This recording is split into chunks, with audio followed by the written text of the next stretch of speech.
नमस्कार, खबरों के खिलाड़ी के इस नए एपिसोड में आपका बहुत स्वागत है। आज फिर इन तमाम महानुभावों के साथ इस विशेष अंक को आप देख पा रहे हैं। खास बात यह है कि इस हफ्ते में जो बड़ी खबरें हुई उन पर हम चर्चा करेंगे, इन खबरों के खिलाड़ी से जो खबरों की तह तक जाते हैं और खबरों का सही विश्लेषण करते हैं। इस हफ्ते में वैसे तो कई खबरें रहीं, लेकिन दो बड़ी खबरें जिस पर सबकी नज़र है। पहली तो वो जिसके लेके हम सब परेशान हैं, ये 2000 का नोट। अब ये 2000 का नोट जो है ये 4 महीने और कुछ दिनों का मेहमान रह गया है।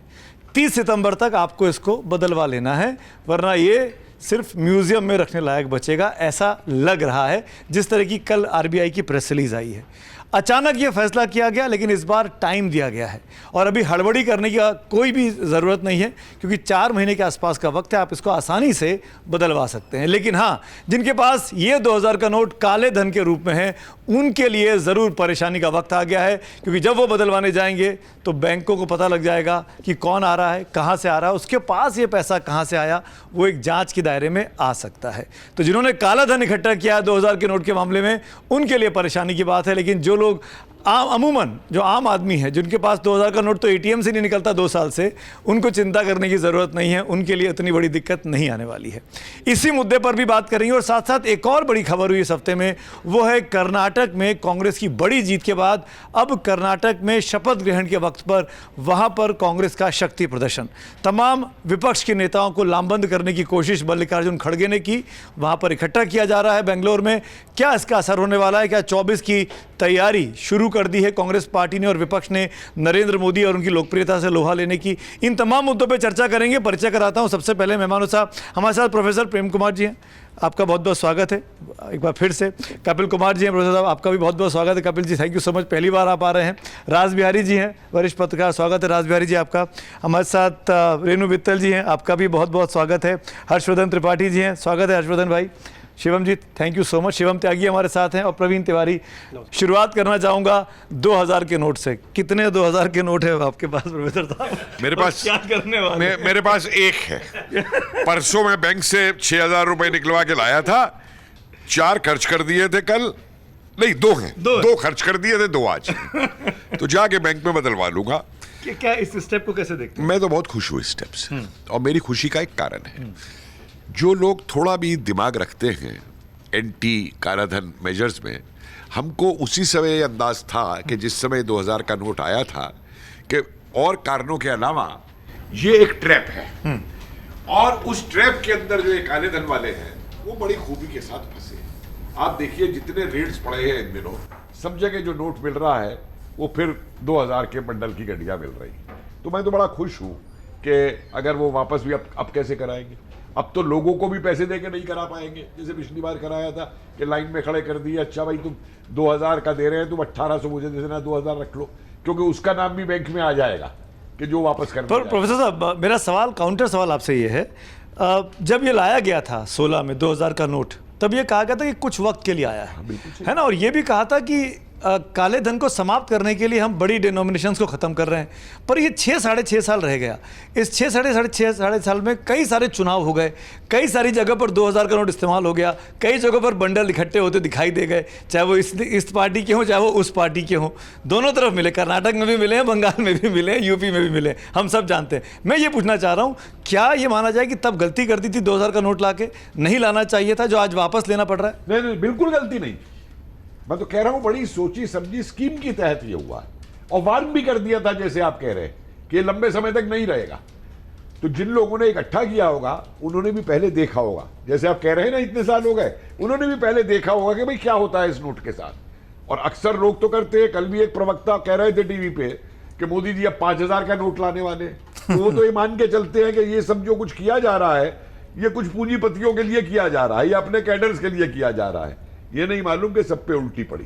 उस समय भी जो नोट किया है, मैं आपको बता दूं, जितनी बिजनेस कम्युनिटी रूलिंग पार्टी के अंदर थी वो भी बुरी तरह अफेक्टेड हुई थी उस समय, और आज भी होगी, मैं आपको बता रहा हूं उसके थ्रू। हाँ, जो अकलमंद शातिर लोग हैं उन्होंने 2000 का ब्लैक मनी नहीं इकट्ठा किया हो। आपकी राय प्रेम कुमार जी?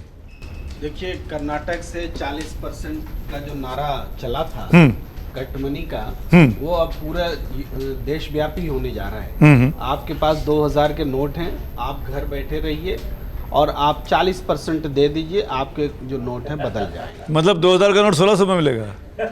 वही समझिए 1600 रुपये में वो कन्वर्ट होगा।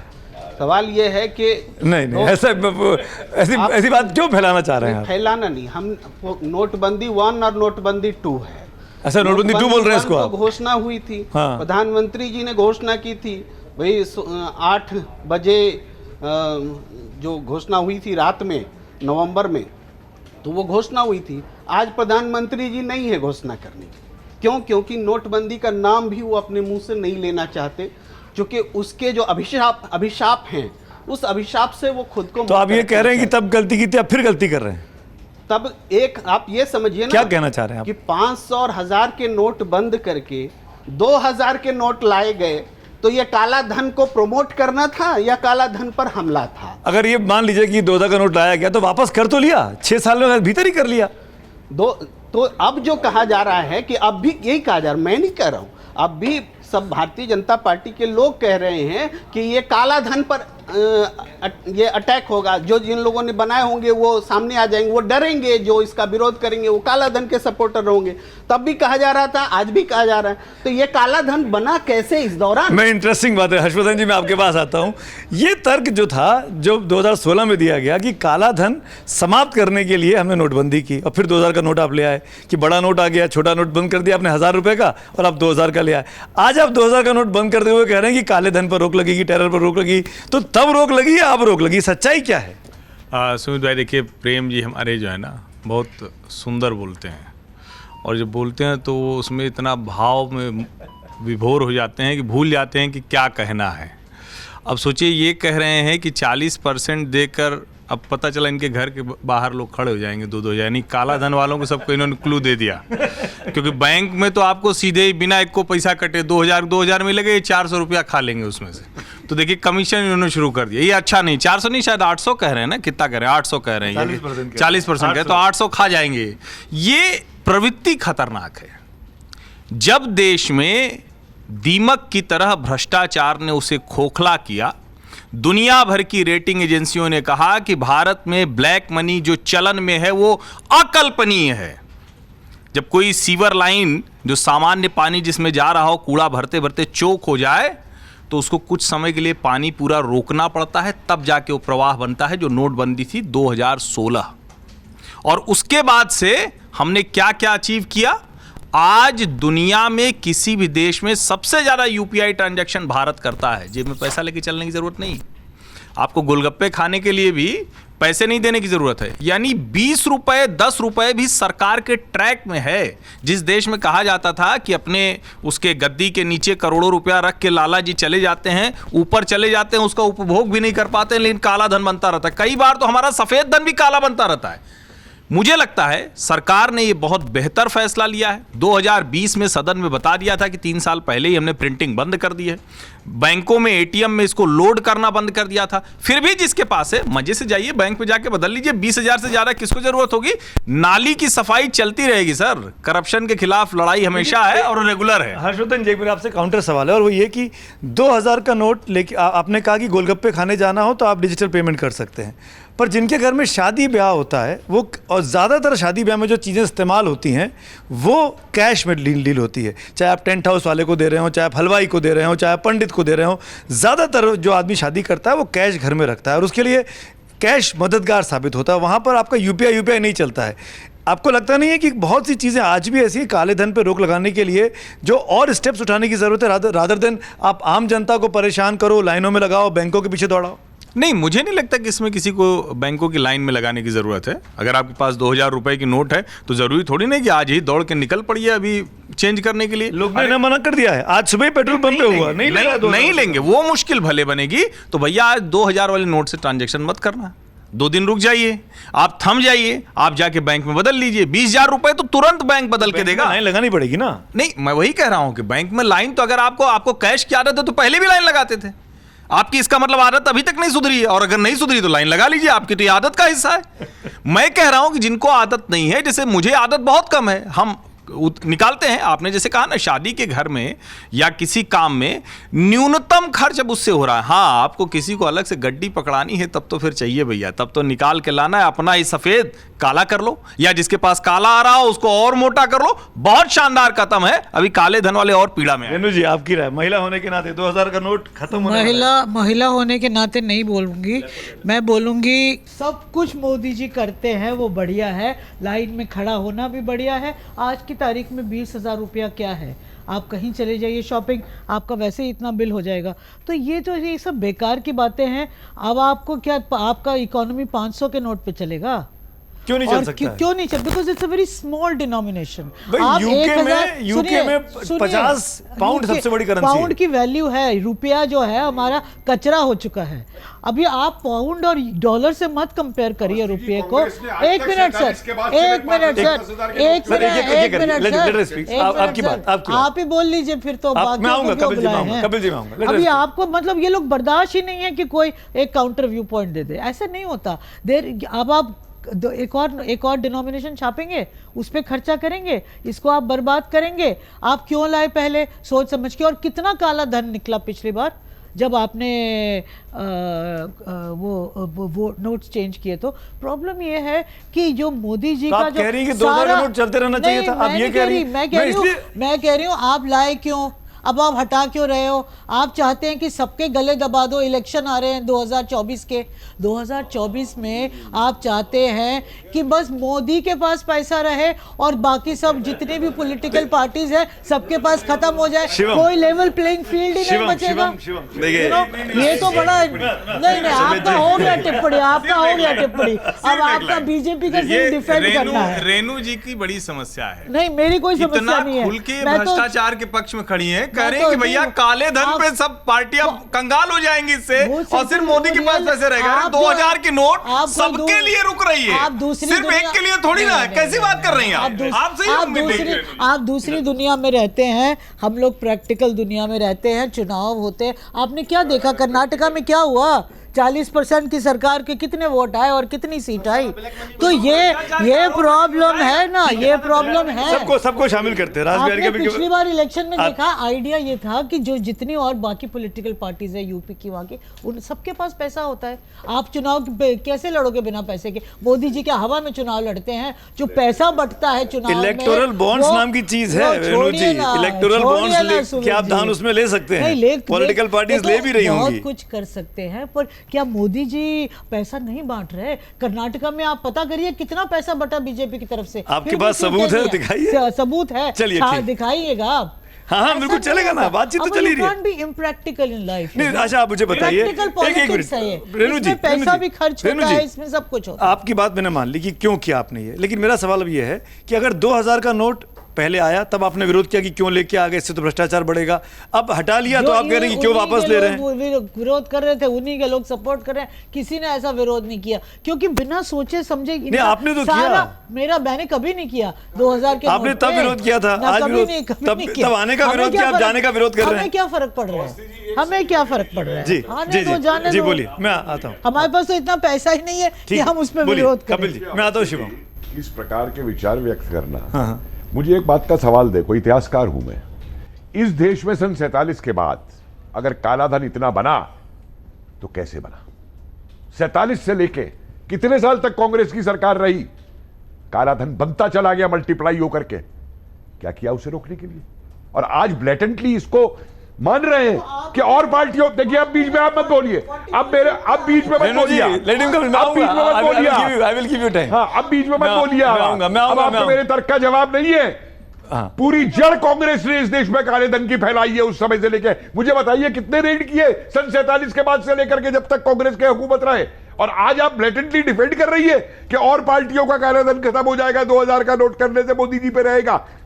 क्या बात करते हैं आप लोग? अरे आप लोग भ्रष्ट हैं, भ्रष्टाचार इस देश के ठीक है। अंदर अगर है तो आपकी वजह से पैदा किया हुआ। चलिए, सन 47 के बाद से कपिल जी नहीं, सारी पार्टी सब है और ये कहना बिल्कुल गलत है। भाजपा के येदियुरप्पा साहब पे इल्जाम लगा, सुनिए, कुर्सी गई, कांग्रेस उसके बाद रेड्डी ब्रदर्स, बिल्लारी ब्रदर्स, इनके किसी और DK छुपे। कुमार साहब पे नहीं है भ्रष्टाचार सब के आरोप। DK शिव कुमार पे भी है, चल रहा है, सब जगह है। डिप्टी चीफ मिनिस्टर बना वो रहे तो हैं। क्या और ये बात कर है? रहे हैं, क्या मैं कर रही है यहाँ अरे पे। सुनिए कपिल जी, ना, मैं आता हूँ। अगर- जरूर जी। सुनिए, मैं एक सेंटेंस बोलूंगी, आ गए ना कांग्रेस 44 सीट पे, तो जो जिसका पाप का घड़ा है, जो भरता है, उसको वही नतीजा मिलता है, इंटरेस्टिंग। You know.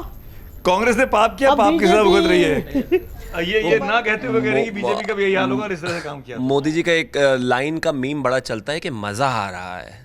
कसम से आज आप पैनल ऐसा लेकर आए हैं कि मतलब वो डिजिटल वाला माहौल नहीं रह गया है। खैर, मैं एक चीज़ मैं कहना चाहता हूँ कि रेनू जी ने कहा let's not be impractical. Yes, let's not be impractical. और इस देश की सच्चाई ये है कि इस देश का 80% आदमी एक दिन में सिर्फ 100 रुपये खर्च करता है। अब 2000 से किसको प्रॉब्लम है ये बताएं। रेनू जी ने एक ही लाइन में पहले तो आपको है? मैं बताता हूँ सर। रेनू जी ने एक ही लाइन में दो बातें कह दी। एक ही लाइन में दो बातें कह दी कि देखिए हमें तो कोई फर्क नहीं पड़ता, और दूसरी लाइन में ये कहती हैं कि पूरा देश परेशान हो जाएगा, पॉलिटिकल पार्टीज चुनाव नहीं लड़ पाएंगे, सिर्फ मोदी जी अकेले चुनाव नहीं लड़ रहे हैं। तो ठीक है भाई, आप अपनी चीज़ें अपने हिसाब से मैनेज कीजिए ना। 2000 के नोट्स वैसे भी 2017 के बाद से 2019 के बाद से फ्लो में है नहीं। वैसे भी 2000 के नोट्स को आप देखेंगे अब जो है मशीन में 500 से ज़्यादा नोट्स नहीं मिल रहे हैं। आप कहीं पर भी चले जाइए किसी भी तरह से। और एक रियलिटी ये भी है जो बार बार कहा गया कि 2000 का नोट जब लाए तो भी दिक्कत थी, तब कह रहे थे बीजेपी वाले कि ये अच्छा है। उस समय इस देश में कैश फ्लो की परेशानी थी, लोगों के पास कैश नहीं था। गवर्नमेंट की प्रायोरिटी, आरबीआई की प्रायोरिटी ये थी कि लोगों के पास कम से कम घर खर्च पैसे पहुंचे। 2000 का नोट लाने के पीछे सिर्फ इतना ही देय था। फ्लोर ऑफ द हाउस बयान का आपने खुद ही जिक्र किया कि भाई वो दिया गया। जहां तक आपने कहा कि मुझे है, मेरे पास तो है ही नहीं, मुझे क्यों दिक्कत होनी है। भाई दिक्कत जिनके पास है उनके लिए तो परोक्ष अपरोक्ष रूप से रेनू जी बोल रही है ना कि भाई पॉलिटिकल। ये मैं आपसे शिवम बाबू ये समझना चाहता हूँ, जो ईमानदार व्यापारी है, व्यापारी चोर नहीं होते हर कोई। ये इंप्रेशन क्रिएट कर दिया गया कि जो बिजनेस करता है, जो कमा रहा है वो चोरी होता है, ऐसा नहीं है। बहुत ऐसे लोग जो ईमानदारी से धंधा करते हैं और अपने प्रॉफिट से, मुनाफे से कमाते हैं और टैक्स भरते हैं।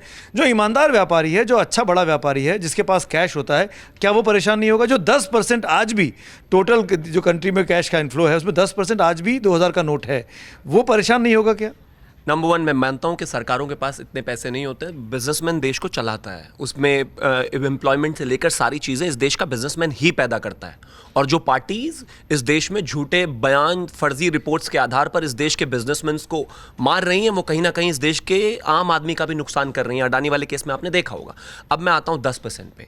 कोई भी बिजनेसमैन अनअकाउंटेड कैश मेरे हिसाब से नहीं रखता, और अगर उसके पास 2000 रुपए के नोट भी हैं, कोई फर्क नहीं है, उसे कोई डरने की आवश्यकता नहीं है। वो हर चीज बिलिंग में लेकर बैठा है, बैंक जाए डिपॉजिट कर दे। ये सिर्फ एक्सचेंज की बात थोड़ी ना है। अभी मैं कहीं देख जो चोर है वो दिक्कत उसकी प्रोपेगेंडा इस तरीके से चलता है कि कल परसों में एक जगह पर देख रहा था, वो कहता है कि अगर किसी के पास 2 करोड़ रुपए 2000 के नोट में हैं तो उसको 120 दिनों में कम से कम 1000 दिन बैंक जाना पड़ेगा।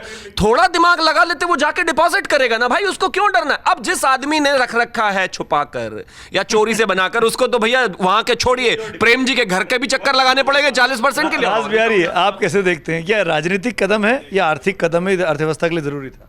नहीं, ये अर्थव्यवस्था के लिए आवश्यक था, क्योंकि जब 2000 का नोट आया था तब ये बात थी कि बहुत ज़्यादा प्रचलन में नहीं आएगा, जल्दी बंद कर दी जाएंगे, लेकिन थोड़ा समय लगा। ये मान रहे ना, समय लगा, ये तो मतलब नहीं 6 साढ़े 6 साल लग गए। समय तो लगता ही है। पहले अर्थव्यवस्था में सुधार आया है। देश की अर्थव्यवस्था अगर आप देखेंगे तो 11वें नंबर से विश्व में 5वें नंबर पे आई है, तो कुछ ना कुछ तो कारण है ना। दूसरी बात यह है कि आज जो लेन देन है ना, जैसे हमारा लेन देन है, हमारा 80% लेन देन वो ऑनलाइन है। हम जो पैसा देते हैं वो हमारे पास ऐप है, और जिसको पैसा लेना है, जैसे इन्होंने कहा कि गोलगप्पे लेने वाला भी वो लेता है केवल।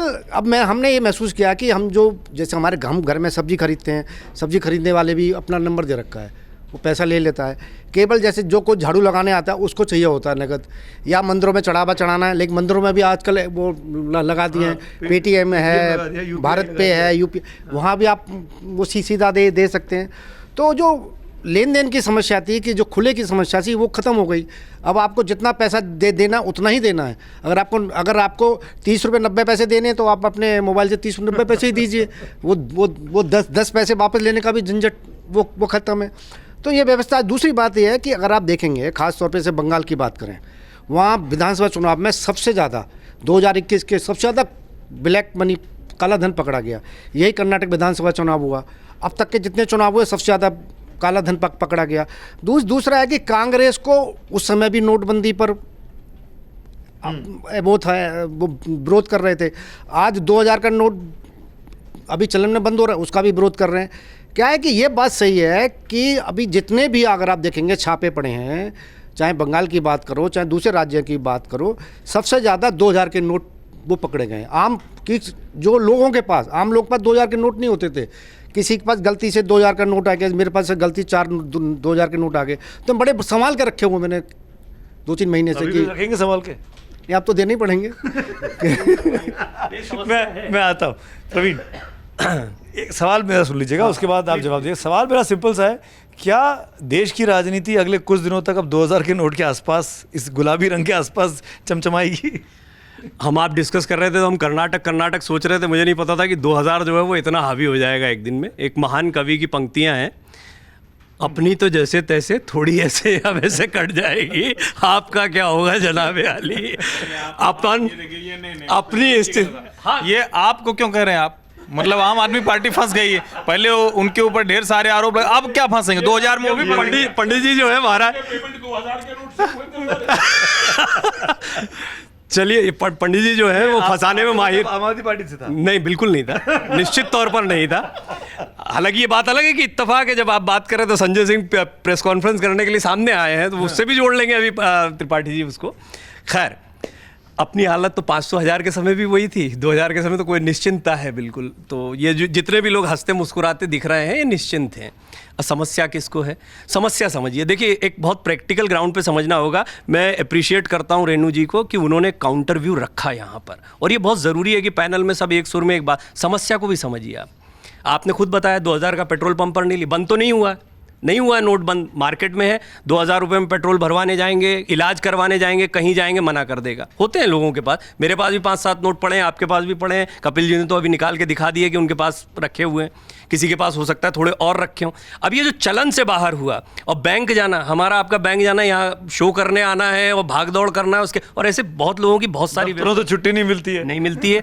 ये एक समस्या है, इसको समझिए। दूसरा, इसके बारे में कि आपको नोट लेना पड़ेगा, इसके लिए एक स्पष्ट गाइडलाइन देनी चाहिए कि ये चलन में है। अगर कहीं कोई व्यवहारिक रूप से आपको पैसा देता है तो उस 2000 के नोट, इसके लिए कोई व्यवस्था अभी तक मेरी जानकारी में नहीं है। कोई की गई हो तो बहुत अच्छी बात है, नहीं की गई तो तुरंत करना चाहिए कि 2000 का नोट बंद नहीं हुआ है, ये बैन नहीं हुआ, ये चलन से बाहर नहीं हुआ, ये सारे गलत स्टेटमेंट चल रहे हैं। उसको बदलवाने की एक तारीख दी गई है, जिससे एक इशारा मिलता है कि धीरे धीरे इसको खत्म किया जा रहा है। 500-1000 की इकोनॉमी जब 2000 पर आई थी तो क्रिटिसाइज हुआ था, ये कहा गया था कि अब तो करप्शन बढ़ जाएगा। तो बिल्कुल सही, कपिल जी ने बिल्कुल ठीक कहा शुरुआती स्टेटमेंट में कि अगर करप्शन पे लगाम लगानी है तो सबको पता था कि बड़ा नोट फेज आउट होगा ही, और वो हम तो कितनी रिपोर्ट पहले ही दिखा चुके हैं साल भर। प्रवीण, मैं इसको ऐसे मानूं क्या कि अगर 2000 का नोट चलता रहा 7 साल तक तो करप्शन को बढ़ावा दिया गया?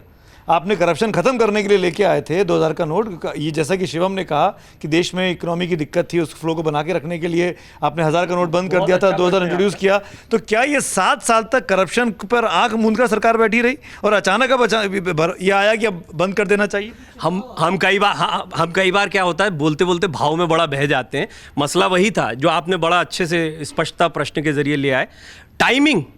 तीसरी समस्या जो है वो टाइमिंग। कोई सपना आया, कोई स्ट्रैटेजी बनाई कि अभी हम कर्नाटक के जैसे ही चुनावी नतीजे आएंगे उसके बाद 2000 का नोट जो है वो उसके बारे में ये घोषणा कर देंगे। आप देखिए वो स्ट्रैटेजी जो भी हो, उसके बाद में 3 विधानसभा के चुनाव, आपको पता है मध्य प्रदेश में बिल्कुल वही माहौल बन गया जो कर्नाटक में था। मध्य प्रदेश में इस वक्त कांग्रेस एज लेती दिखाई दे रही है प्रचार में, और बीजेपी वैसे ही अंतर्द्वंद से जूझ रही है जैसे कर्नाटक में शेट्टार आदि इत्यादि से जूझ रही थी। वो सिंधिया, शिवराज सब शुरू हो गया वहाँ पर।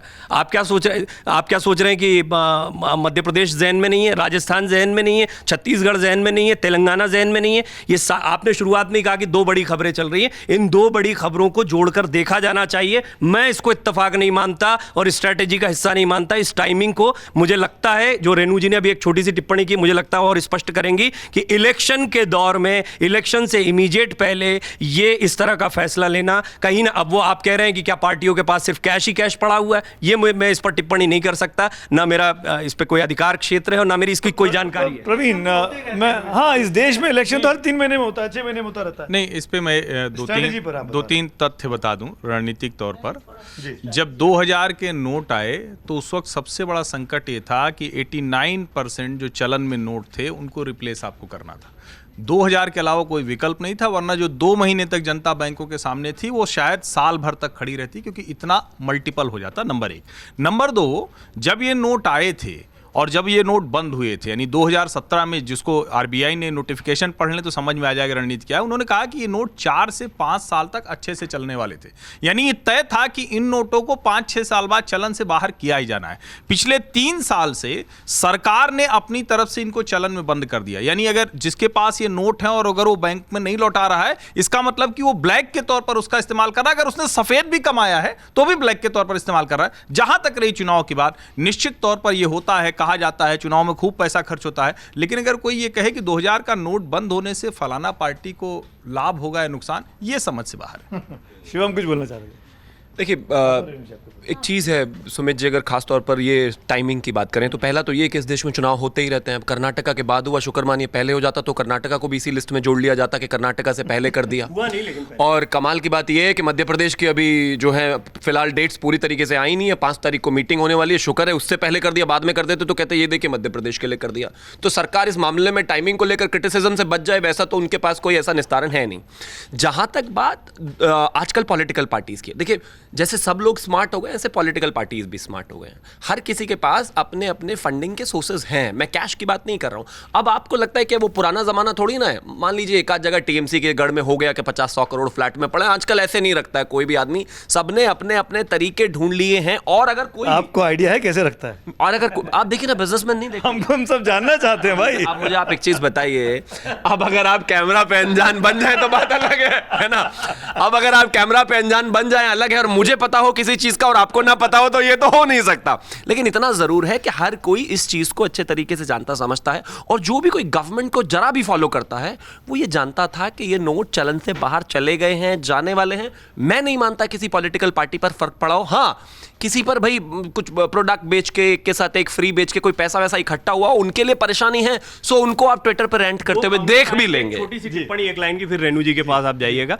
फर्क है, आप सारी पॉलिटिकल पार्टीज और सत्ताधारी दल इनको एक साथ नहीं रख सकते हैं। वो गवर्न करते हैं, वो अथॉरिटी होते हैं, उनको सारी चीज़ों की जो जानकारी होती है वो विपक्षी दलों को नहीं होती है। आप ये नहीं कह सकते कि बीजेपी, कांग्रेस, आम आदमी पार्टी सब एक जैसा चुनाव लड़ रहे हैं, सबको एक साथ उतरना है चुनावी मैदान में। ये तथ्य बिल्कुल, मैं आपकी बात एक टिप्पणी करना चाहूंगा। पहली बात, जब 2000 का नोट आया था 2016 में, तभी कहा गया था कि कुछ वक्त के लिए लाया गया है। ये बड़ा क्लियर था आरबीआई की तरफ से प्रेस कॉन्फ्रेंस में शक्ति समन्ता साहब। और एक और चीज़ इनफैक्ट मैं अब कंप्लीट कर लूँ, दिसंबर के महीने में संसद के शीतकालीन सत्र में बीजेपी के सांसद हैं निशिकांत दुबे, उनकी बाइट आज वायरल हो रही है। उन्होंने तब कहा था, किसी डिबेट में हिस्से में एक लाइन बोली थी कि भाई कांग्रेस वालों 2000 का नोट अगर संभाल के रखा है तो हटा लो, पता नहीं कब बंद कर दे ये 2020 में भी संसद में यही बात कही गई थी कि प्रिंटिंग बंद हो चुकी है। ये संसद में सरकार का जवाब है। ये रेणु जी, क्या जो बम गिरा, एटम बम, प्रधानमंत्री हिरोशिमा में लैंड किए, पहले हिरोशिमा पे बम गिरा था, अब हिरोशिमा से बम गिरा है देश पर। प्रधानमंत्री पिछले बार इतना ज़्यादा घेरे में आ गए थे क्रिटिसिज्म के कि उन्होंने कहा इस बार बाहर ही रहना ठीक है, जो यहाँ रुके हुए हैं वो निपट ले इससे, क्योंकि वो बहुत ज़्यादा कंट्रोवर्सी हो गई थी। जिस तरह से लोग संकट में आ गए थे पूरा फाइनल, इस बार वो संकट नहीं है, क्योंकि आपने तुरंत बैन नहीं किया, आप एक्सचेंज कर सकते हो जो भी है। अब जहाँ तक पॉलिटिकल पार्टीज़ का सवाल है, थोड़ा मुझे लग रहा है, जो हम लोग तो सब पॉलिटिकल कवर करते हैं, थोड़ा सा पैनिक है बीजेपी में। कर्नाटका को लेके था, बहुत कोशिश किया, नहीं हो पाया। करप्शन बहुत बड़ा इशू हो गया था। मैं नहीं मानती कि इसमें कांग्रेस की जीत है, मैं मानती हूँ कि लोग चुनाव लड़े, उन्होंने कहा बीजेपी को हराओ, बीजेपी को हटाओ। अब ये जो है, राजस्थान को छोड़ दीजिए, बाकी जो 3 स्टेट हैं उसमें जो है बीजेपी का परफॉर्मेंस अच्छा होने वाला नहीं है। राजस्थान अभी डगमगा रहा है कि वहाँ क्या होगा। तो ये जो है एक पैनिक है। पीएम जो है हर चुनाव जीतना चाहते हैं, चाहे कुछ भी हो जाए। उनका पूरा फोकस इलेक्शन पे है। उसमें गलत गलत क्या है? नहीं, मैं कोई गलत नहीं है, इलेक्शन ओरिएंटेड है वो, कभी बिलीव नहीं करते लेवल प्लेइंग फील्ड में। उसके बाद लोकसभा आ रहा है, तुरंत इसके बाद आप अयोध्या का मंदिर बनाएंगे, आप कॉरिडोर बनाएंगे, आप ये सब करेंगे। और इसमें जो है जो पॉलिटिकल पार्टीज का जो पैसे का मामला है, देखिए वैसे ही उनका गला दबाया जा रहा है। शिव कुमार पे आपने ईडी किया, सीबीआई, बीजेपी में सब साफ सुथरे हैं, गंगा नहा चुके हैं, वहाँ कोई करप्ट नहीं है। आई एम सॉरी, कोई आदमी करप्ट नहीं है, कोई औरत करप्ट नहीं है बीजेपी में। तो ये एक लेवल प्लेइंग फील्ड प्रधानमंत्री बिलीव नहीं करते, तो इसमें जो लड़ाई लड़नी होगी पॉलिटिकल पार्टीज लड़ती हैं अपनी, तो ये बात है। मुझे बड़ा दुख हो रहा है कि हम भ्रष्टाचार के पैसे को दुख लेकर क्या कह है? रहे हैं लेवल प्लेइंग फील्ड नहीं है। ये शर्मनाक सा लग रहा है मुझे। और 8 करोड़ रुपया भाजपा विधायक के घर से मिला था, जो जेल में है, पिता पुत्र दोनों, एक ही भाजपा आदमी विधायक। होगा अभी तक तो, कपिल क्योंकि जी, वो पैसा मिल कपिल जी गया कुछ था। बोलना चाह रहे हैं इसके बाकी बाद? कोई नहीं है। प्रेम जी आपके पास? जी, मुझे तो ये लग रहा है जी, इन सब तर्कों को सुन के कि कल जो ये बंद हुआ है, तो शायद ये क्यों नहीं आरोप लगाते कि इनको ये पता चल गया कि यात्रा के दौरान और कर्नाटका में चुनाव के दौरान 2000 का नोट खूब बटा कांग्रेस की तरफ से, सो कांग्रेस को झटका लगाने के लिए कल 2000 का नोट एकदम बंद कर दिया। इसके पीछे कोई प्लानिंग नहीं थी। जब से नोट आया तब से आप खुद बता रहे हैं कि कहा गया था ये नोट जाएगा, ठीक है, प्रिंटिंग बंद हो गई थी, एटीएम में बंद हो गया था, लेकिन फिर भी ये कहती है कि बिना किसी प्लानिंग के और बिना उसके यकायक बंद कर दिया। और मोदी जी बाहर चले गए तो इसलिए कल बंद किया गया। नहीं, ये बोल रहे बाहर जाकर हैं, के जो मैं बंद समझा किया ना गया। कपिल जी, जो मैं समझा रेणु जी की बात, वो ये कि जब पहले लाए थे तब भी गलती की, अब जब ले जा रहे हैं तब भी गलती कर रहे हैं, क्यों ये करते हैं बात? सर पहले की बात सुनिए, आप एक बात सुनिए, ये अब मैं एक बहुत बड़ा आरोप लगाने जा रहा हूं जिसका मुझे जवाब चाहिए। जी, इंटेलिजेंस में चले जाइए, ब्यूरो के अंदर, एटीएम के अंदर जब नकली नोट मिले थे, उनकी जो जांच हुई आरबीआई तक, आरबीआई से कैसे पहुंचे एटीएम में नकली 500 के नोट, नेपाल से ट्रेस हुए थे वो। जिन नोट छापने वालों को, जिनसे नोट का कागज खरीदने वालों को हमारे देश ने ब्लैकलिस्ट किया था, चितरंजन साहब ने उनको क्यों दोबारा नोट छापने के और उनसे कागज खरीदने के जो है नोटों के वो दिए गए। अब पता करिए कि पाकिस्तान के अंदर कितनी 500 रुपए की करेंसी बना के हिंदुस्तान में डाली जा रही थी नेपाल के रास्ते, और क्या आईएसआई के उस मेजर ने सुसाइड कमिट किया या नहीं किया था जो इस 500 रुपए के नकली नोट का ऑपरेटर था। मुझे जवाब दे कोई इसका। चिदंबरम का साफ जवाब दीजिए। ओपन चीजों में आ चुका है कि जो लोग नकली, जिन्होंने पाकिस्तान को बेच दी थी वो इंक, जिन्होंने पाकिस्तान को बेच दिए थे वो कागज जिसमें हम नोट छापते हैं। कपिल जी, अभी तो 2000 के नोट की बात हो रही है। जी नहीं, मैं उसी पे बात कर रहा हूं क्योंकि ये बार बार जा रहा है कि वो गलती की थी। 2000 के अगर नोट- उस दिन उस समय तत्काल देश को नहीं बचाया जाता तो ये देश किस तरीके से फ्लड होता नकली नोट से। और 2000 का तो सरकार ने कह के किया है भाई। सरकार ने क्या जल्दी की ये है इंपॉर्टेंट बात है, मैं इसको आपका कमेंट भी चाहूंगा। सरकार ने क्या जल्दी की है इसमें। इनके मैं- चिदंबरम को बचाए रहा ये। ठीक है, मैं अरे चिदंबरम साहब नंगे हो चुके हैं उस इशू के ऊपर। कपिल जी, रेणु जी, मैं झूठ बोल रहा हूं। ठीक, एक मिनट, प्रेम कुमार जी, जब ये 2000 का नोट आया, जब नवंबर 2016 में अनाउंसमेंट हुई नोटबंदी, उसके 2 दिन के बाद ये 2000 का नोट मिलने लगा। पहले एक 2 नोट मिलते थे बैंक पे जाके। उसी महीने में नवंबर के आखिरी हफ्ते में, मुझे अच्छे से याद है क्योंकि मैं उस वक्त एक चैनल में काम कर रहा था, हमने एक खबर की कि पहली 2000 की नकली नोट की खेप भी 3 हफ्ते के अंदर आ गई। जो याद इशारा कर रहे हैं कपिल जी कि जो नकली नोट बनाते हैं, जो फेक करेंसी बनाते हैं, उनको वो हमसे अधिक तेज़ी से काम कर रहे हैं। उन्होंने नकली बना के ले भी लिया, एजेंसी ने उसको पकड़ा भी। मैं ये कहना चाहता हूँ कि क्या 2000 के नोट को लेके सरकार की रणनीति में आपको कहाँ खामी दिखाई देती है, अगर वो विड्रॉ कर रहे हैं तो, कि भाई करप्शन को हमको लगाम लगानी है, ब्लैक मनी को लगाम लगानी है? देखिए सुमित जी, आपको याद होगा जब नोटबंदी पहली बार हुई थी तो प्रधानमंत्री जी ने कहा था कि 50 दिन के बाद सब कुछ ठीक हो जाएगा, सब कुछ ठीक हो जाएगा, मतलब शिकायत का मौका ही नहीं रहेगा। लेकिन आज 2016 से 2023 है, आज भी सब कुछ ठीक नहीं हुआ। ये बात तो पुष्टि हो रही ना, 7 साल में भी सब कुछ ठीक नहीं हुआ और बिगड़ गया कि 2000 के नोट्स को आप बंद कर रहे हैं और कह रहे हैं कि काला धन वाले बेचैन हैं। जो सवाल तब जो लोग कर रहे थे वो भी उस समय काला धन के सपोर्टर कहे जा रहे थे, भ्रष्टाचार और आतंकवाद के सपोर्टर कहे जा रहे थे, और जो समर्थन कर रहे थे तब वो देशभक्त थे। और आज भी जो सवाल कर रहे हैं वो काला धन के सपोर्टर हैं, वो भ्रष्टाचार के सपोर्टर हैं, और जो लोग प्रधानमंत्री जी के साथ हैं, सरकार के साथ हैं, वो सब देशभक्त हैं। 3 कृषि कानून लेकर आओ तब भी तालियां बजेगी, 3 कृषि कानून लेकर हटाओ तब भी वो देश के हित में है। आप नोटबंदी करो तो भी ठीक है, दोबारा नोटबंदी करो तो भी ठीक है, और जो कोई भी सवाल उठाएगा वो भ्रष्टाचार का समर्थक है, वो देश का विरोधी है, वो पाकिस्तान का समर्थक। इन्होंने कहा कि चिदम्बरम पाकिस्तान के समर्थक हैं या पाकिस्तानियों के लिए नोटबंदी। रुक जाइए, रुक जाइए, प्लीज रुक जाइए, आप बोलने दीजिए, आप रुक जाइए। सोनिया गांधी रोई थी बाटला उसके ऊपर, सोनिया गांधी रोई थी बाटला उसके ऊपर। थोड़ी सी तहजीब रखिए। एक हाईकोर्ट से मैं आंसर दे रहा हूँ और आप नए सवाल मैं भी आंसर दे रहा हूँ, नई सवाल नहीं दे रहा हूँ। आपकी कांग्रेस रोकती है आतंकवादियों के बारे में। मैं आऊंगा मैं मैं आंसर दे रहा हूँ। हाँ, चिदम्बरम जी इनके हिसाब से चिदम्बरम जी ने पूरा गलत काम कर दिया, तो सरकार बैठी हुई है ना। सरकार कैसे वो जाली नोट छापने में चिदम्बरम जी के जो ये संलिप्तता बता रहे हैं उसमें सरकार चुप है। बकवास कर रहे हैं, ये बकवास कर रहे हैं देश के पूर्व वित्त मंत्री के साथ। विदेशों में जाकर के बकवास करते कपिल जी मैं आ रहा हैं। हूं, शिवम के पास हूं, शिवम के जी। ये है नेता कांग्रेस के। एक चीज बहुत साफ है, आप इसको सीरीज के साथ समझिए।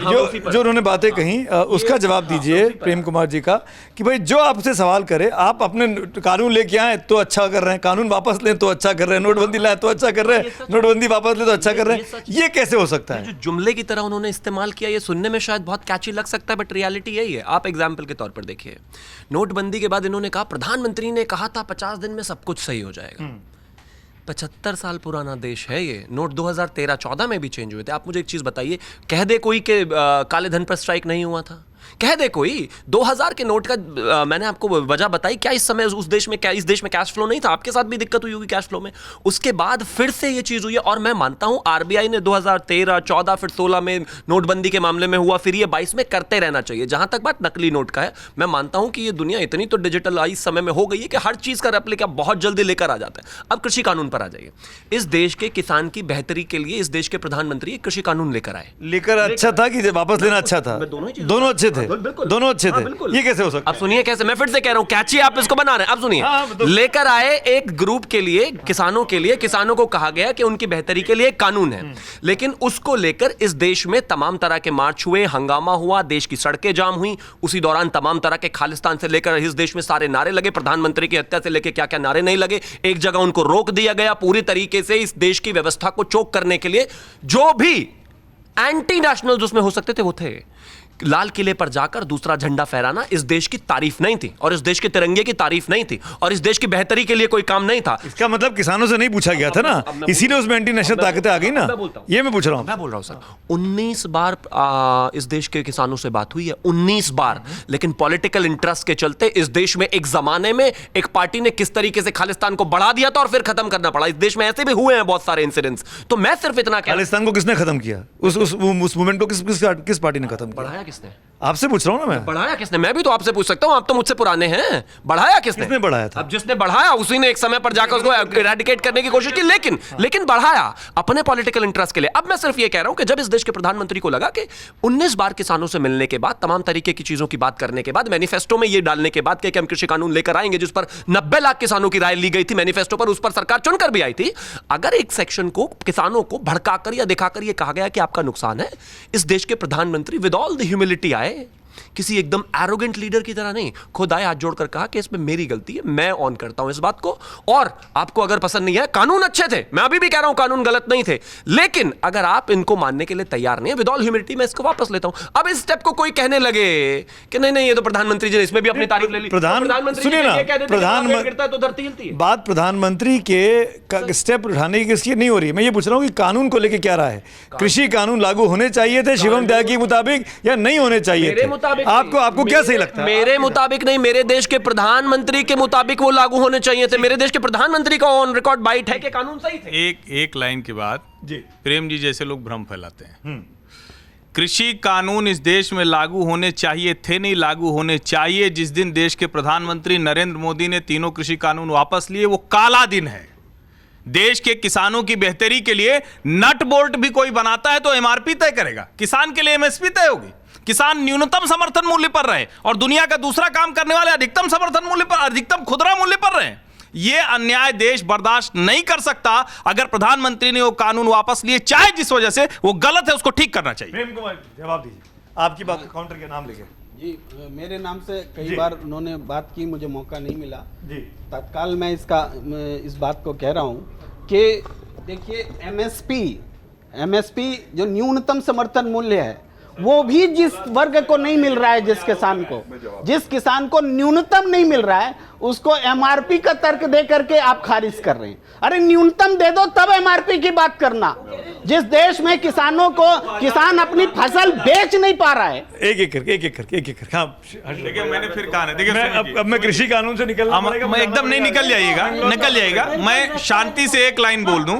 देखिए बहुत ध्यान से दर्शक सुनते हैं तो उनको समझ में आता है। मैंने फिर कहा था ना कि किसान के मुद्दे पे उल्टी बात करेंगे, मैंने कहा था भ्रम फैलाते हैं, उसका जवाब इन्होंने नहीं दिया। मैं फिर कह रहा हूं कि किसान अपनी उपज तय करेगा, उसका अधिकार सरकार को कैसे क्यों कीमत तय करेगी? शर्ट बनाते हैं कौन तय करता है? हम देते हैं, सरकार देती है? नहीं, हम बाजार में जाते हैं, मुझे अच्छी लगी ये वाला कुर्ता, आपने खरीद लिया, आपको ये सदरी अच्छी लगी, और उसके लिए कीमत पूछते हैं क्या? सरकार देती है क्या? ये सूचना भ्रम फैला रहे हैं। बोलिए आप। ये खुद भ्रम फैला रहे हैं। बोलिए। कि ये किसान लाचार वर्ग है और इससे इंडस्ट्रियलिस्ट उसका कच्चा माल औने पौने दाम पर खरीदता है और उसका आलू का चिप्स बना करके कमाता है। किसानों के पक्ष में बोलने के बजाय ये उद्योगपतियों के पक्ष में बोल रहे हैं। पर ये बोल रहे हैं कि ये उद्योग किसानों को आत्मनिर्भर बनाने की क्या पॉलिसी होगी? केरल से सीखे लोग, वहां एमएसपी नहीं है, केरल से सीखे लोग। ये लोग बता रहे हैं किसान आत्महत्या कर रहे हैं और उसको आप बोल रहे हैं बाजार के हवाले कर दो।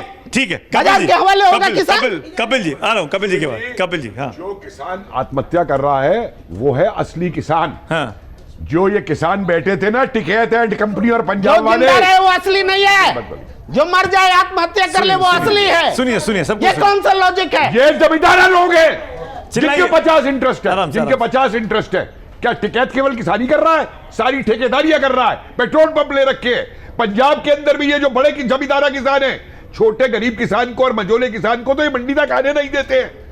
ये क्या बात करते हैं? किसान बता रहे। और चलिए, और किसान कानून में जो सरकार ने गलती की है मैं आपको बता दूं, किसान कृषि कॉन्करेंट लिस्ट में आती है।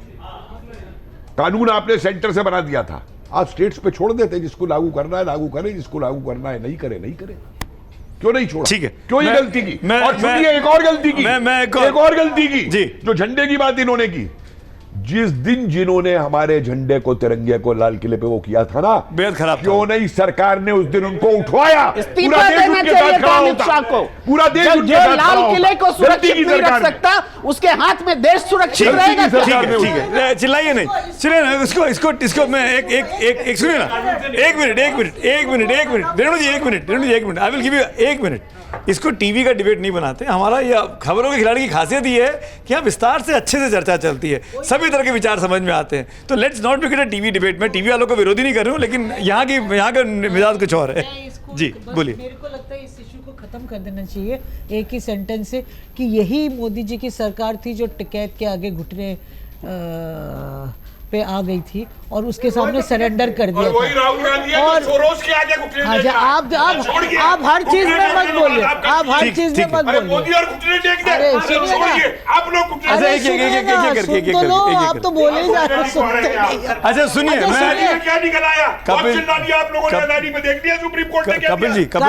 कपिल जी पानी ठंडा पानी। अच्छा कल रात को क्या हुआ, कल रात को क्या हुआ, जो बीजेपी आधे दर्जन बार हार चुकी है दिल्ली में, वो फिर बैकडोर से कंट्रोल करना चाहती है। सुप्रीम कोर्ट ने सुप्रीम कोर्ट ने एक राय दी कि आप इस पे लॉ बनाइए, यहाँ लैक्यूनास है, तो इन्होंने पूरा रिवर्स गियर लगा के एलजी को फिर पावर दे दी। मतलब कि कभी तो आप समझो कि आप आउट ऑफ पावर हो, इलेक्टेड गवर्नमेंट है, उसकी एक रिस्पॉन्सिबिलिटी और अकाउंटेबिलिटी है। काहे आप हर चीज बैकडोर से मैं तो दिल्ली में कांग्रेस की सरकार थी, केंद्र में कांग्रेस की सरकार थी, शीला दीक्षित मुख्यमंत्री ने कई बार कहा कि हमारे अधिकार बढ़ाए जाएं। तब कांग्रेस को अगर ये अधिकार उस समय दे दिए होते तो आज ये समस्या नहीं होती, क्योंकि कांग्रेस ने अधिकार ही नहीं दिए दिल्ली सरकार को उस समय। और शीला दीक्षित ने कई बार कहा कि हमें अधिकार दो। मैं दूसरी बात देखिए, कपिल जी एक मिनट तो उनके इशारे मैं सुनिए एक और बड़ा मुद्दा है जिसको हमको नहीं भूलना चाहिए और आज ही हो रहा है। बेंगलोर में शक्ति प्रदर्शन चल रहा है।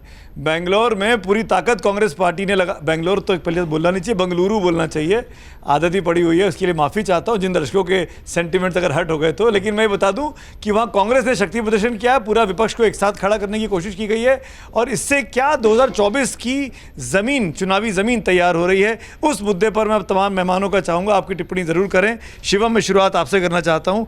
कांग्रेस के मंच पर शरद पवार भी हैं, उद्धव ठाकरे भी हैं, नीतीश भी हैं, तेजस्वी भी हैं, ममता दीदी का प्रतिनिधि वहाँ मौजूद है, अखिलेश को बुलाया गया है और तमाम लोग हैं, स्टालिन हैं, लेफ्ट के लोग हैं। आपको क्या लगता है कि ये इकट्ठा एक जोड़ जो बन रहा है ये बीजेपी के लिए, मोदी के लिए परेशानी का सबब है? सर 10 सेकंड मुझे उस पे आम आदमी फिर वहीं पार्टी चले नहीं, जाएंगे। मैं जाऊंगा नहीं, फिर वहीं चले जाएंगे। Statement। मैं इसीलिए कह रहा हूं। 16 बोलेंगे, नहीं वो 10 react सेकंड नहीं बिल्कुल नहीं, मैं रिएक्ट भी नहीं कर रहा हूं उनकी बात पर। फर्क क्या है मैं बस ये समझाने की कोशिश करता हूं। 16 तारीख को सुप्रीम कोर्ट ने इस मामले में एक आदेश दिया जिसमें उन्होंने कहा कि ब्यूरोक्रेसी के ट्रांसफर पोस्टिंग्स जो हैं इसका अधिकार वहाँ की जो गठित सरकार है उसको है।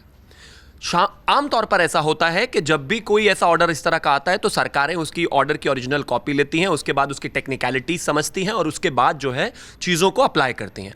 इतने आनन फानन में अरविंद केजरीवाल थे कि शाम को जब तक उनके पास ओरिजिनल कॉपी नहीं आई उससे पहले स्पेशल सेक्रेटरी का आपको कैसे पता कॉपी नहीं आई? सर नहीं आई थी, कैसे पता शिवम भाई? नेक्स्ट डे आई है सर। अरे भाई ये उस फैसले के बाद किया ना, फौजी पत्रकारिता की जिम्मेदारी क्या सिर्फ अमर मैं ये बोल रहा हूँ की कि फैसले के बाद किया ना, फैसले के पहले थोड़ी कर दिया उन्होंने। फर्क है। अब उसके बाद क्या होता है कि जब उन्होंने ट्रांसफर पोस्टिंग की, उनके पास ओरिजिनल कॉपी नहीं थी, उसके बावजूद उन्होंने उनको ट्रांसफर किया। खैर कोई बात नहीं, उनके अधिकार में आता है।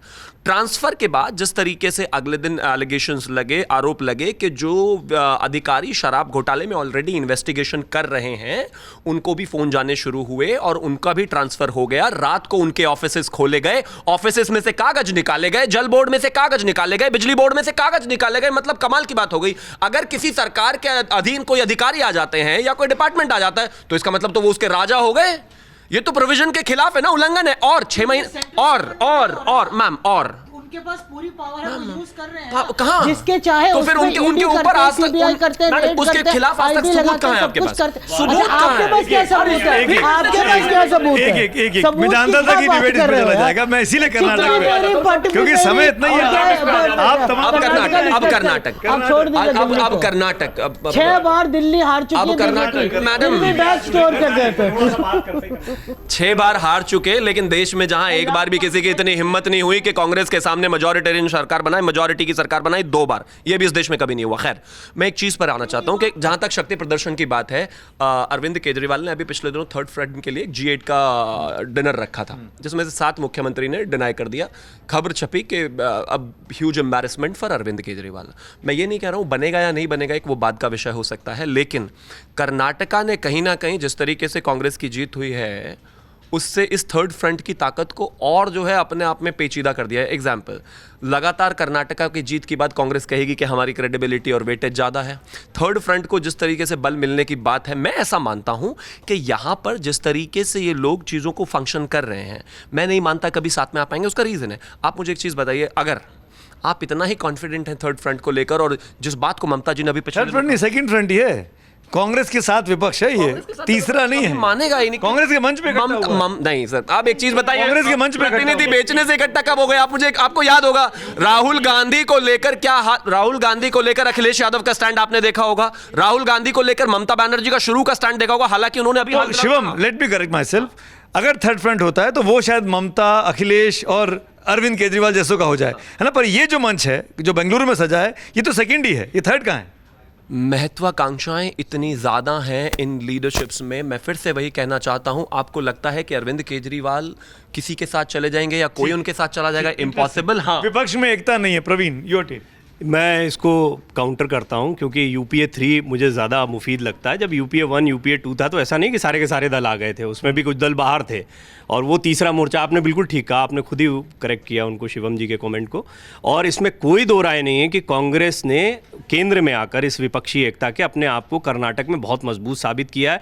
और आप ऐसे ही मत देखिए कि ममता बनर्जी या बाकी लोगों के जो सुर बदले, ख़ास तौर पर जो केंद्रीय जांच एजेंसियों के कथित बेजा इस्तेमाल की बात होती रही है, उस वजह से विपक्षी एकजुटता को एक मौका मिला है, क्योंकि सबका दंश एक ही है, सबकी परेशानी एक ही चल रही है। जो शिवम कह रहे हैं कि अब जब कांग्रेस मजबूत हो गई है तो कांग्रेस ज्यादा स्टेक मांगेगी, कांग्रेस ज्यादा ताकतवर हो जाएगी, जिसकी वजह से एकता में दिक्कत आएगी। ये तो है ही, पहले से ही है। लेकिन शरद पवार, नीतीश कुमार जैसे लोग पहले ही स्पष्ट कर चुके हैं कि वो चाहे जो, आप देखिए 200 सीटों पर हम आपका समर्थन करेंगे जहां जहां आप जीत रहे हैं। ममता बनर्जी का ऑफिशियल स्टेटमेंट है ये। ममता बनर्जी अगर इतनी बड़ी बात कहती हैं, नहीं, ममता बनर्जी ये नहीं कहा है। ममता बनर्जी ने तो कांग्रेस को समर्थन न देने की बात कर नहीं उनका नहीं, मैं रासबिहारी जी एक ये करेक्ट करना चाहूंगा। ममता बनर्जी का ऑफिशियल स्टेटमेंट है, उन्होंने कहा है कि आप 200 सीटों पर मजबूत हैं, हम आप पश्चिम बंगाल पे, आप पश्चिम बंगाल में हमारा समर्थन, ये उनका स्टेटमेंट है भाई, उनकी नहीं, वो एक अलग बात है कि आप कह रहे हैं कि कांग्रेस और तृणमूल कांग्रेस में एका नहीं है। मैं मानता हूं कि टीएमसी कांग्रेस में एका नहीं है, हो भी नहीं सकता। पश्चिम बंगाल में कई एनालिसिस रख चुका हूं इस पर कि पश्चिम बंगाल में कैसे कॉमन मिनिमम प्रोग्राम बनेगा। है क्या होगा वहां के इतनी सीटें हैं भाई, ममता बनर्जी कह रही है आप मुझे यहां जितवा दो, यहां मेरी सीटें बढ़वा दो। कांग्रेस नहीं लड़ेगी बंगाल में, ऐसा हो ही नहीं सकता, क्योंकि एकता कैसे होगी? नहीं, ये मुसीबत है ना ममता बनर्जी और केजरीवाल कह रहे हैं। ये बात कौन इससे ना इत्तेफाकी जता रहा कि ममता बनर्जी और अरविंद, लेकिन लोकसभा चुनाव के लिहाज से इसके अलावा कोई चारा नहीं है कि मिलकर लड़े। और कांग्रेस की रणनीति जो अभी तक देखने को मिली है वो ये कि उत्तर प्रदेश, बिहार, पश्चिम बंगाल जैसी जगहों को वो छेड़ नहीं रहे। अगर प्रशांत किशोर जैसा कोई बंदा निकला हुआ है, वो पता नहीं कितना परोक्ष अपरोक्ष रूप से फायदा पहुंचाते नहीं, लेकिन इनका कोई स्टेक अभी तक कांग्रेस ने इन राज्यों में नहीं दिखाया। उत्तर प्रदेश को भी शामिल कर लीजिए, इसका मतलब है कि वो अपने साथ में जो भी दल जोड़ रहे हैं उनको कहीं ना कहीं ताकत देने का एक संकेत। शिवम बोलना चाह रहे हैं।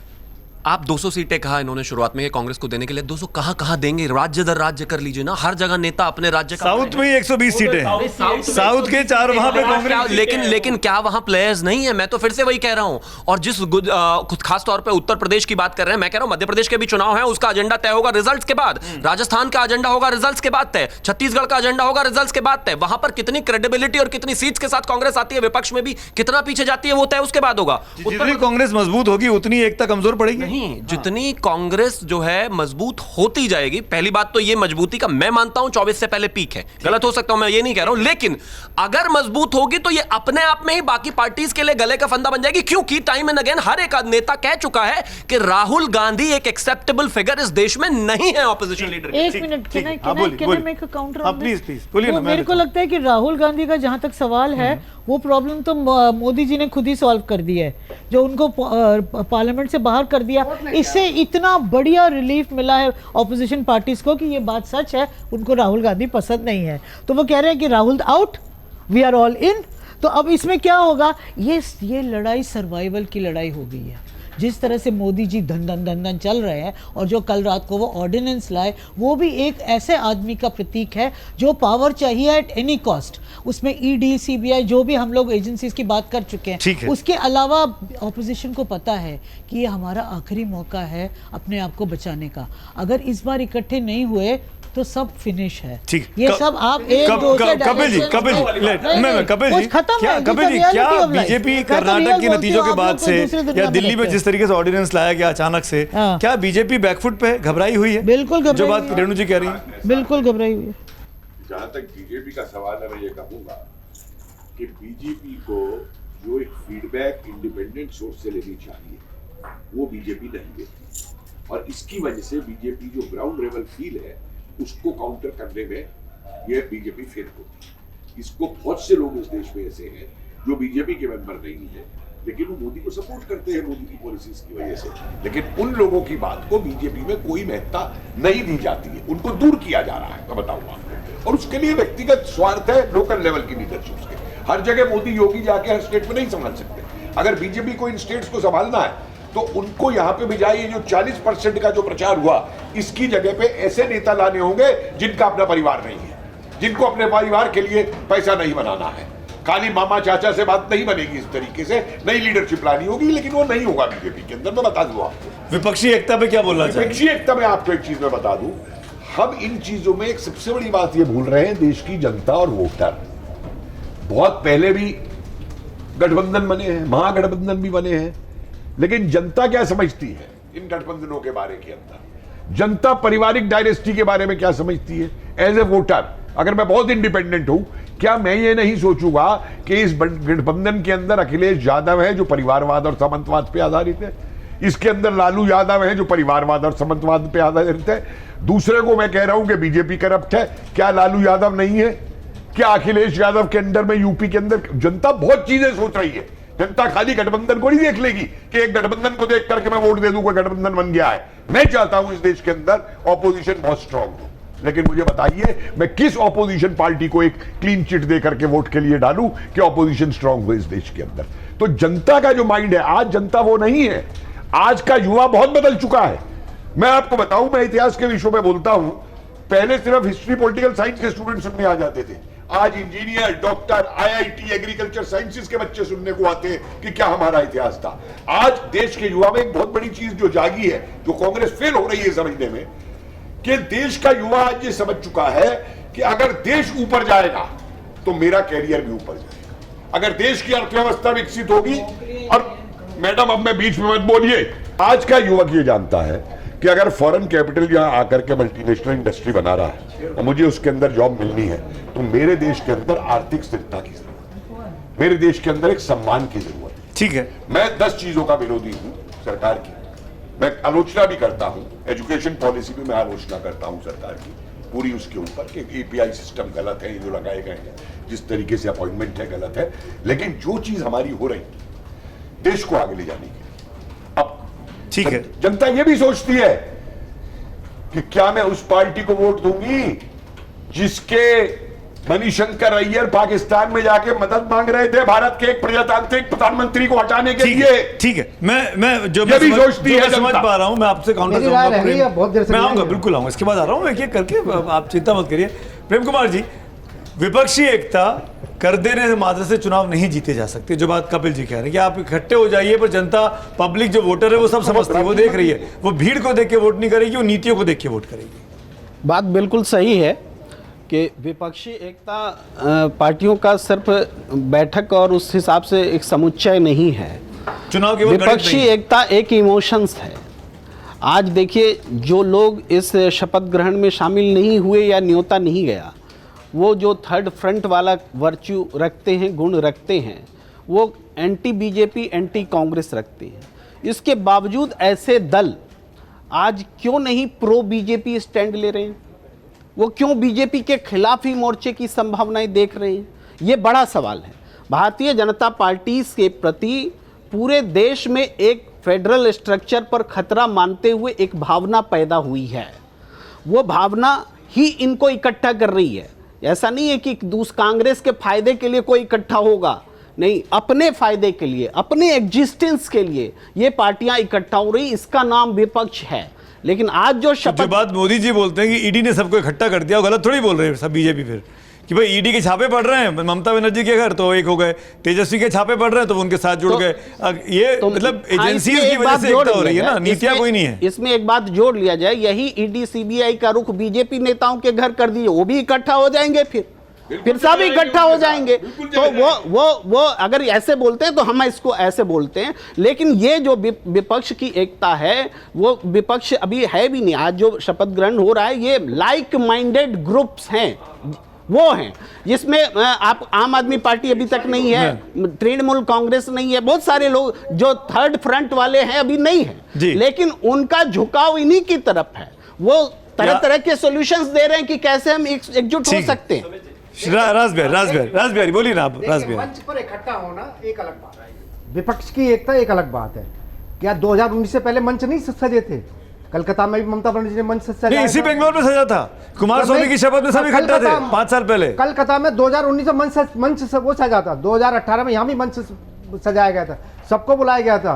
ममता बनर्जी और सीताराम येचुरी एक दूसरे को नमस्ते कर रहे थे मुस्कुरा के, लेकिन क्या हुआ बाद में? देखिए, एक छोटी सी घटना बताता हूँ कि अभी 3 महीना पहले एक जगह है पश्चिम बंगाल में सागर दिघी, वहां पे चुनाव उपचुनाव हुआ और उपचुनाव में कांग्रेस जीत गई। कांग्रेस के जीतने के बाद ममता बनर्जी ने अपनी पार्टी का पूरा आमूलचूल पर परिवर्तन कर दिया, अल्पसंख्यक सेल के चेयरमैन को हटा दिया और इस बात पे कमेटी बिठाई गई कि कैसे सागर दिघी में कांग्रेस जीत गई, क्योंकि 2021 में कांग्रेस पश्चिम बंगाल से साफ हो गई थी। अब पहली सीट कांग्रेस को 2 अभी उपचुनाव में मिली है। अगर सागर दिघी की जीत ममता बनर्जी नहीं पचा पा रही है, अभिषेक बनर्जी नहीं पचा पा रहे हैं, तो कांग्रेस की सीट भर जाए, ये कौन पचाएगा? ना तो अखिलेश पर पचा पाएंगे। राजबिहारी जी, क्योंकि आप बंगाल को और ममता बनर्जी को हम सबसे बेहतर समझते हैं शायद, तो मेरा आपसे सवाल ये है, क्या ममता दीदी को ये लग रहा है कि भाई अब जो अल्पसंख्यक वर्ग है, और मैं नाम लेके कहूँ तो जो मुस्लिम वर्ग है, वो कांग्रेस के पीछे इकट्ठा हो रहा है? जैसे कर्नाटक में हुआ, हमने देखा कुमार स्वामी का जेडीएस का साथ छोड़ा, कांग्रेस के पास शिफ्ट हुआ, सागर दी की सीट जीती और पश्चिम बंगाल में जीती। क्या आपको लग रहा है कि इसीलिए ममता दीदी को लग रहा है कि उनका जो कोर वोट बैंक है वो कांग्रेस के पास जा सकता है, तो कांग्रेस से हाथ मिला लिया जाए? अब 2024 के लोकसभा चुनावों के मद्देनजर ये एक विन विन फॉर्मूला हो सकता है। Is it so? देखिए, इस देश के मुसलमानों के लिए ये बहुत एक ऐसा पक्ष है कि उसको हर कोई पार्टी चलती आ रही है, बीजेपी नहीं चला, हर पार्टी चलती आ रही है, हर पार्टी अपने हिसाब से चलती है। मुलायम सिंह ने चला, लालू यादव ने चला, पश्चिम बंगाल में ममता बनर्जी चला, वो तो अपने आप को मोहतरमा ही बोलने लगी थी। अब कांग्रेस सिर्फ अगर फिर से चलने लगी है तो मुसलमानों के लिए तो एक बड़े रहनुमा की ज़रूरत है, और कौन वो जो सबका साथ सबका विकास करे। अगर हमने सरकारी योजनाओं में देखा, वहाँ तो कोई किसी साथ कोई भेदभाव नहीं किया, ओबीसी साथ कोई भेदभाव नहीं किया। नहीं, मैं वो ओबीसी तो वो भी चलने बैठे हैं, ओबीसी भी कोई रहनुमा नहीं बन सकते हैं। सबसे बड़ी बात है कि मुसलमानों को उस जो डर है उससे निकालना पड़ेगा, और इसमें बीजेपी को बड़ी भूमिका निभानी पड़ेगी। जो मुस्लिम धर्म के जो रहनुमा बनते हैं उनको भी बताना पड़ेगा कि भाई हमें इस देश में ही रहना है, मिलजुल के रहना पड़ेगा। अब ये बंटवारे की राजनीति नहीं। शिवम, मैं आ रहा हूँ, एक कपिल जी कुछ बोलना चाह रहे हैं, हाथ कपिल जी बस एक लाइन। ये मुस्लिम वोटर और जो मुसलमानों के अपने आप को ठेकेदार बनाते हैं, इन दोनों में थोड़ा अंतर करना। कोई सारा मुस्लिम वोटर जो है किसी मुस्लिम ठेकेदार के पीछे नहीं है। चुनाव लगातार इस चीज को बता रहे हैं, कहीं चाहे 4% का फर्क है, कहीं 12% का फर्क है, कहीं 20% का फर्क है। एक चीज को समझ लें, मुस्लिम युवा भी एक बात समझता है, क्यों उसके सारे लीडर क्रिमिनली बने? कितने प्रोफेसरों को ये पार्टी मुसलमानों की टिकट दे देती है, कितने इंजीनियर को, कितने डॉक्टर को दे देती है। टिकट देने को मुख्तार अंसारी और अनीस जैसे ही मिलते हैं इन लोगों को टिकट देने को। मुस्लिम लीडर, मुस्लिम यूथ में भी ये समझ आ रही है कि क्रिमिनल हमारा लीडर नहीं होगा, हमारा लीडर पॉलिटिकल होना चाहिए, इसको लेकर के। और दूसरी बात ये कि जो एक्स्ट्रा फेनेटिक फोर्सेस हैं, मैं हिंदुस्तान के उनकी बात नहीं कर रहा हूं, युवाओं की जो पीछे से लगी हुई हैं, अलकायदा या ISIS वगैरह, उनका एम यह ही नहीं कि मुस्लिम को पावर मिले इस तरीके से पॉलिटिकल या कोई फायदा मिले। वो तो चाहते हैं कि और क्लैश हो यहां पे, जिससे सिविल वॉर जैसी सिचुएशन यहां पे उत्पन्न। शिवम, देखिए, विपक्षी एकता को जोड़ने के लिए कोई कहता है कि भाई ये कांग्रेस की तरफ क्यों नहीं जा रहे, कांग्रेस की तरफ क्यों जा रहे हैं, बीजेपी की तरफ क्यों जा रहे हैं? ऑब्वियसली बिकॉज कांग्रेस ऑपोजिशन में है, और किस तरीके से ये जो विपक्षी पार्टियां हैं इनको जोड़ने के लिए बस एक ही ग्लू है, वो है भ्रष्टाचार पर कार्रवाई। अब एग्जाम्पल है, सोनिया गांधी और राहुल गांधी पर केस नरेंद्र मोदी जी के रिजीम में नहीं हुआ था, उनसे पहले हुआ था। 5,000 करोड़ में घोटाले में है वो, कोई बहुत ज़्यादा सोशल सर्विस में और सोशल वेलफेयर में और देश के लिए अच्छा काम करने की वजह से वो बेल पर नहीं है। तो अगर आप उनको महान मानते हैं, बनाना चाहते हैं, बनाइए। लालू प्रसाद यादव पर केस करने वाले आज लालू प्रसाद यादव की पार्टी में हैं, और उन्हीं केसेस में और कैश फॉर वोट से, कैश फॉर लैंड से लेकर तमाम तरह की चीज़ें, कैश फॉर जॉब से लेकर और चारा घोटाले तक, इन सब मामलों में जिन्होंने उन पर FIR की और जिन्होंने उनके खिलाफ कंप्लेन की, वो खुद उनकी पार्टी में है। तो आज अगर घोटाले में कन्विक्ट होकर बैठने वालों को भी आप कहते हैं विपक्षी एकता क्योंकि मोदी जी ने बहुत ही प्रेशर कर दिया, सॉरी, आप गलत हैं। कोर्ट भी आपको नहीं मानते, क्रेडिबिलिटी जीरो है आपकी। अगर अरविंद केजरीवाल के 2 मिनिस्टर्स पिछले 1 साल से जेल में हैं और वो इतना भी कोर्ट को इंश्योर नहीं कर पा रहे हैं कि अगर उनको बाहर आया जाए तो वो हो सकता है सबूतों से छेड़छाड़ करे, इतना भी सिक्योरिटी कोर्ट के पास नहीं है, तो माफ कीजिए, आपको जेल में है, कोई भी रीजन XYZ रहा हो, लेकिन आप जेल में हैं। और मैं ये नहीं कह रहा हूं वो कन्विक्ट है। आगे और 10 सेकंड और दे दीजिए। अगर DK शिव कुमार के बारे में किताबें कहती हैं कि पहला चुनाव लड़ते वक्त DK शिव कुमार ने अपनी जमीन बेचकर चुनाव लड़ा था, और अगर आज वो 1100 करोड़ के आदमी है, ऑफिशियल और उसके बाद वो अगर ईडी की चार्जशीट में है, उसके बाद अगर वो जेल रहकर आते हैं और उसके बाद अगर आपको सूरमा लगता है, मैं बिल्कुल नहीं कह रहा हूं कि पब्लिक एक्सेप्टेबिलिटी उनकी कम है, लेकिन इसका यह मतलब बिल्कुल नहीं है कि वो घोटालेबाज नहीं है। ये जो घोटाले लगातार, अगर केसीआर की बेटी कविता इस मामले में है और ईडी उनसे पूछताछ कर रही है तो माफ कीजिए आपको जवाब देना पड़ेगा। अगर अरविंद केजरीवाल से पूछ रही है तो माफ कीजिए आपको जवाब देना पड़ेगा। प्रवीण कुछ कहना चाहेंगे? देखिए, सत्ता जब भी आई wind up, last है, ऐसा कोई भी नहीं है राजनीतिक दल का जिस पर नहीं आते। ये सारे के सारे केस उल्टे पड़ जाते हैं। हम देखते हैं कि फिर वो अलग अलग केस निकलने लगते हैं। खैर, विषयांतर ना हो इसलिए मैं कुछ तथ्य जोड़ दूं। बीजेपी ऐसा नहीं है कि हमेशा से अपने दम पर सत्ता में आई। एनडीए का प्रयोग उन्होंने किया। एनडीए का प्रयोग या विपक्षी एकजुटता कांग्रेस जैसी महाशक्ति से लड़ने के लिए उनके लिए भी आवश्यक थी। आज जो कांग्रेस की स्थिति है, कभी बीजेपी की स्थिति थी। यूपीए का अगर कोई प्रयास हो रहा है, अब ममता बनर्जी ले लीजिए उदाहरण, क्या ममता बनर्जी एनडीए के साथ नहीं रही हैं?